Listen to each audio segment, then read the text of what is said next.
سلامن تعنان نزخبركم تختاتلتي يخون لما عنتون كم تلمود نعخم نتختاتلتي يمهريو إلى زحسبكم مدب حزلكم مسيلخو أمناي لما عنت مدبي نيسوتا وركب سمعتكم زقتلو زقنسو زلو شعات ملكتات كعبر الكوبية أزوم شعات مخنياتات كابجزة نابجزة زلكم نيسوتا وركب دليت سمعت بمقتال ملو نملو نيسوتا وركب زلكم دليت زملوكم سمعت زموتا نخون ዝገብሩ እዮም እስካብ ናይ መደበይ ፍጻመ ብሓደ ጸኒሕኩም ተምህርቲ ወሲድኩም ካብዚኦም ክትርሕቁ ይግባእ ነዚ ቻነል ሓደሽቲ ዝኾንኩም ሰብስክራይብ ግበርዎ ተኸታተልትና ድማ ላይክ ሼር ብምግባር ናብ ብዙሓት ከተብጽሕዎ ትኽእሉ እነዚ ኢለ ናብ መደበይ ክምለስ ኣብ ዓለምና ትሑት ናይ ጾታዊ ርክብ ድሌት ብምህላው ኣብ ደቂ ኣንስትዮ 30% ኣብ ደቂ ተባዕትዮ ድማ 15% ኣብ ዝኾኑ ደቂ ተባዕትዮ ከጋጥም ዝኽእል ጸገም እዩ ናይ ጾታዊ ርክብ ስምዒት ወይ ድማ ድሌት ምቕናስ ብዙሓት ምኽንያታት ኣለዎ ካብዚኦም ድማ እቲ ቀዳማይ ናይ ሆርሞናት ጸገም እዩ ኣብ ደቂ ተባዕትዮ ብፍላይ ናይ ቴስቶስትሮን ሆርሞን ክንእስ እንተሎ እዩ እዚ ክቕንስ እንተሎ ናይ ጾታዊ ርክብ ድሌት ስምዒት ምቕናስ ናይ ጨዋዳታት ኣዕጽምቲ እውን ምቕናስ የጋጥም እዩ ከምኡውን ናይ ስፐርም ምቕናስ ክጋጥመኩም ይኽእል እዚ ሆርሞን እዚ ብዝተፈላለዩ ነገራት ክቕንስ ይኽእል ንኣብነት ብጭንቀት ወይ ድማ ስትረስ ንብሎ ብኢንፌክሽን እውን ቴስቶስትሮን ሆርሞን ክቕንስ ይኽእል እዩ ናይዚ ሆርሞን ምቕናስ ድማ ኣብ ደቂ ተባዕትዮ ናይ ጾታዊ ርክብ ድሌት ናይ ጾታዊ ርክብ ስምዒት ወይ ድማ ሎው ሊቢዶ ሎው ሴክስ ድራይቭ ከቃልዐኩም ዝኽእል እዩ ኣብ ደቂ ኣንስትዮ ድማ ከክንዲ ቴስቶስትሮን ሆርሞን ኢስትሮጅን ሆርሞን ዝበሃል ለክን ናይዚ ሆርሞን እዚ ምቕናስ ናይ ጾታዊ ርክብ ስምዒትክን ከምኡውን ድሌትክን ንኽቕንስ ይገብር እዩ ብፍላይ ዕድመኽን ድፍእ እንዳበለ ብዝኸደ ቁፅሪ ካብ 50ታት ንላዕሊ ክትኮና እንተለኽን እዚ ሆርሞን እዚ ትሕት ይብል እዩ ናይ ጾታዊ ርክብ ድሌት ክቕንስ ብልዕትኽን እውን ክነቅጽ ቃንዛ ከስዕበልክን እውን ይኽእል እዩ ነዚ ሆርሞን እዚ ደኣ ብምንታይ ክነውስኾ ንኽእል ክትብሉ ትኽእል ኢኹም ኣብ ዝተፈላለዩ መደባተይ ሰሪሕ ኣለኹ ምልስ ኢልኩም ክትሪእዎ ትኽእሉ ኣብ ኮሜንት ሴክሽን ነቲ ሊንክ ክገድፈልኩም እየ ምልስ ኢልኩም ክትሪእዎ ትኽእሉ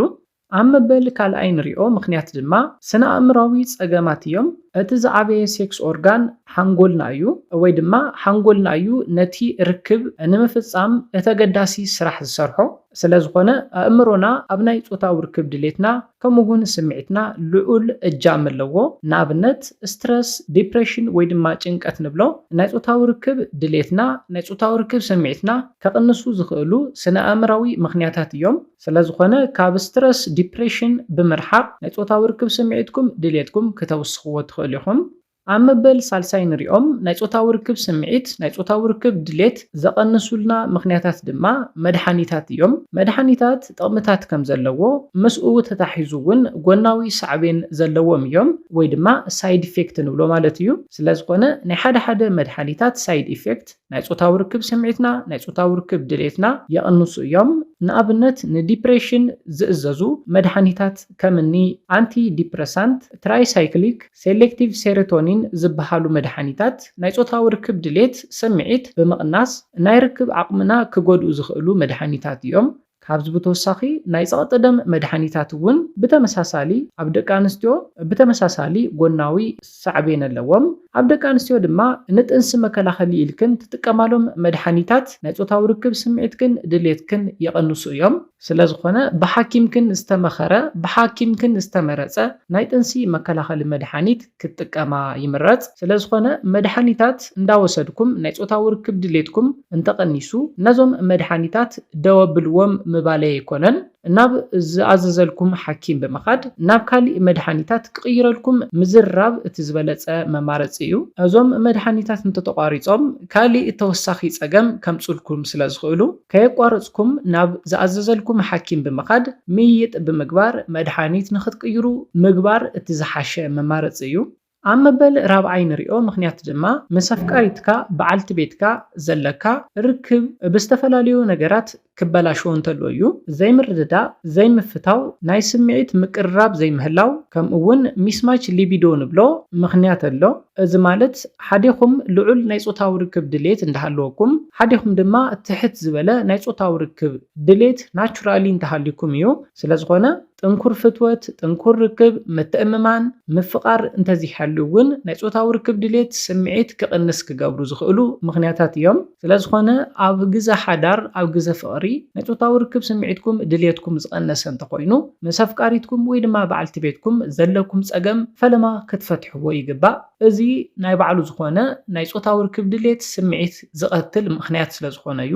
ኣብ መበል ሓምሻይ ንሪኦ ናይ ጾታዊ ርክብ ድሌት ስምዒት ንክቕንስ ዝገብሩ ምኽንያታት ድማ ናይ ኣነባብራ መንገድኹም እዩ። እዚ ማለት ንኣብነት ዘይምንቅስቓስ ብዙሕ ግዜ ኮፍ ኢልና ነሕልፎ እንተኾይና ብስብሒ ቦርጪ ከም ንጥቃዕ ናይ ጾታዊ ርክብ ድሌትና ስምዒትና እውን ንክቕንስ ይገብር እዩ። ምስ እዚ ጎናጎኒ ድማ ወልፊ እንተሃሊኩም ከምኒ ሽጋራ፣ ኣልኮል፣ ጫት ዓይነት ወልፍታት እንተሃሊኩም ናይ ጾታዊ ርክብ ድሌትኩም ስምዒትኩም ዝቐትሉ ናይ ኣነባብራ መንገድታት እዮም። ስለዝኾነ እኹል ምንቅስቓስ ምግባር፣ እኹል ዕረፍቲ ድቃስ ምርካብ፣ ኤክሰርሳይዝ ምስራሕ፣ ካብ ወልፊ ናፃ ምዃን እውን ናይ ጾታዊ ርክብ ስምዒትኩም ድሌትኩም ንኽውስኽ ዝገብሩ እዮም። ነዚኦም ብምግባር ናይ ጾታዊ ርክብ ድራይቭና ወይ ድማ ሴክስ ድራይቭና ንኽውስኽ ክንገብር ንኽእል ኢና።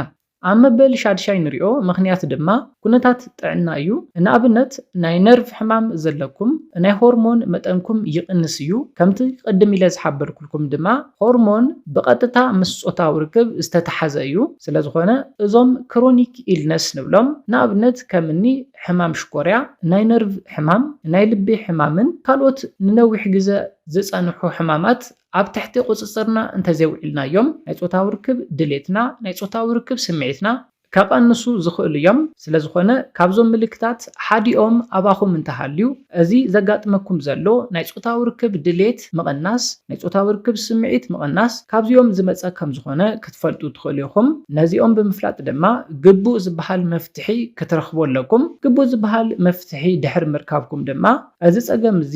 ዘይቕንስ እንተኾይኑ እዚ ፀገም እዚ ዘይልወጥ እንተኾይኑ ማለት እውን ናይ ጾታዊ ርክብ ስምዒትኩም ናይ ጾታዊ ርክብ ድሌትኩም ዘይመሓይሽ እንተኾይኑ ብግዜ ናብ ሕክምና ብምኻድ ኣድላይ ዝበሃል ሕክምና ክትወስዱ ይግባእ። ነዚ ኢለ ናይ ሎማዓንቲ መደበይ በዚ ክዛዝም ካብ ናይ ሎማዓንቲ መደበይ ዝኾነ ሓድሽ ነገር ከም ዝሓዝኩም ተስፋ ይገብር። ኣብ መደብና ዘለኩም ሓሳብ ርእቶ ብኮሜንት ተብፅሑና። መደብና ናብ ብዙሓት ሰባት በፂሑ እዚ ፀገም እዚ ዘለዎም ብዙሓት ኣሕዋትና ትምህርቲ ንክወስድሉ ላይክ ሼር ምግባርኩም ይተረስዑ። ብኻሊእ መደብ ብኻሊእ ሓሳብ እስካብ ንራኸብ ሰላምን ጥዕናን ንኹላትና ይቐኒየለይ።